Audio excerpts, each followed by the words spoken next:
जय माता दी दोस्तों, नमस्कार प्यारे प्यारे दोस्तों। आपको गुप्त नवरात्रि की शुभकामनाएं।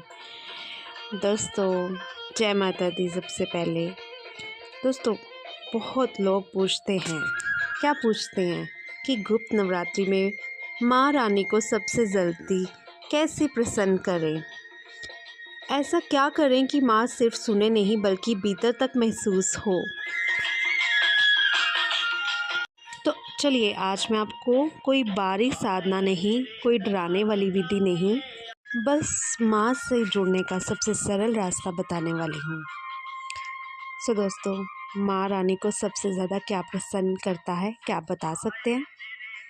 ना तो दिखावा, ना तो घंटों की गिनती, ना ही दूसरों से तुलना।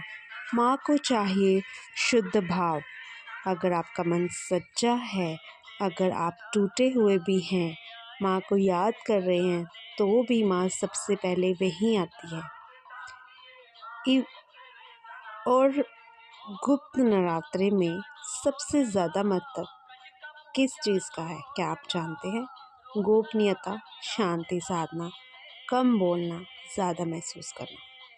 जब भी आप व्रत धारण करें तो इन बातों का खास ध्यान रखें कि आपको क्या मेंटेन करनी है। सीक्रेसी, शांतिपूर्वक और कम बोलना, और ज़्यादा उस शक्ति को महसूस करना, क्योंकि ऐसी मान्यता है कि नवरात्रों में माँ 24 घंटे दिन रात विराजमान रहती हैं।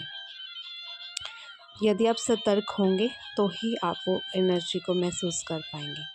पहली बात, ये नवरात्रि माँ से भीड़ में नहीं, अकेले में मिलने की है। दोस्तों, जितना हो भीड़ में कम जाए, मन के अंदर, मन में बैठ के, अपने घर में बैठ के साधना पूजा पाठ करें माँ का। गुप्त नवरात्रि में सबसे ज़्यादा जो करना चाहिए वो है व्रत रखना, मन को शांत रखना, गुस्से और प्रतिक्रिया से बचना, और माँ से बातें करना। और इसी के लिए सिद्ध कुंजिका स्तोत्र सबसे श्रेष्ठ है। जी हाँ दोस्तों, आज मैं आपको बताऊंगी पावर ऑफ सिद्ध कुंजिका स्तोत्र। शास्त्रों में कहा गया है।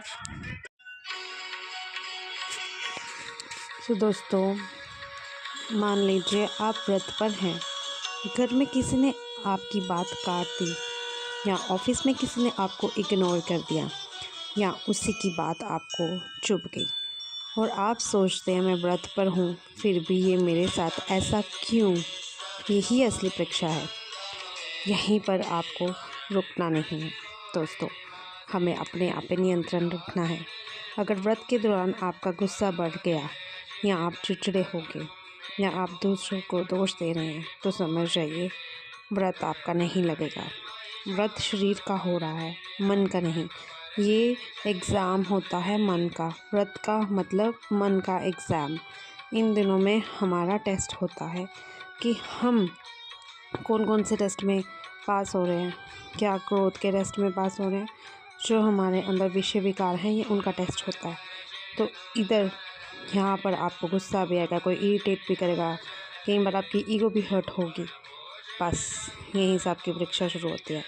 जिसने इन पर कंट्रोल कर लिया वो उन्हीं की जीत। इस बात का ध्यान अवश्य रखें। इसलिए गुप्त नवरात्रि में हमें ये सिखाती है जवाब देने से पहले रुकना, हर बात को दिल पर ना लेना, चुप रहकर शक्ति बनना, अपमान को तपस्या मानना। माँ दुर्गा का असली रूप यानी कि शांति और शक्ति दोनों हैं। इन बातों का खास ध्यान रखें। क्षमा, संयम, मौन या कम बोलना, सरल भोजन, शुद्ध विचार, ये आपको ज़रूर रखने हैं। यही मेन इंग्रेडिएंट्स है प्योर फास्टिंग के।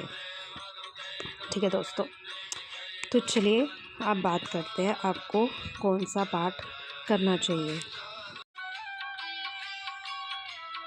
तो हम बात करेंगे सिद्ध कुंजिका स्तोत्र। दोस्तों, एक और बात, मैं एक और टिप आपको दूंगी। ये वो टिप्स हैं जो आपके जीवन को, आपके व्रत को इतना सरल बना देंगे कि शायद ही आपको अंदाज़ा भी नहीं होगा। अब बात आती है कि किसका पाठ करें, किस स्तोत्र का पाठ करें। तो मैं आपको बोलूँगी आप सिद्ध कुंजिका स्तोत्र का पाठ करें। शास्त्र में कहा गया है, जो दुर्गा सप्तशती का फल देता है वही फल सिद्ध कुंजिका स्तोत्र एकाग्रता से जपने से मिल जाता है। इस स्तोत्र की सबसे बड़ी शक्ति क्या है आप जानते हैं? तो चलिए मैं आपको बताती हूँ। इसमें कोई गिनती नहीं, कोई डर नहीं, कोई बंधन नहीं, बस बैठिए, माँ को याद कीजिए और जप करते रहिए। मैं आपको सबसे सरल तरीका बता रही हूँ। एक दिया जलाइए, माँ दुर्गा का नाम लीजिए, सिद्ध कुंजिका स्तोत्र पढ़िए या सुनिए और हर पंक्ति माँ को समर्पित कर दीजिए। अगर मन भटक जाए कोई दोष नहीं, माँ आपको वापस बुला लेगी।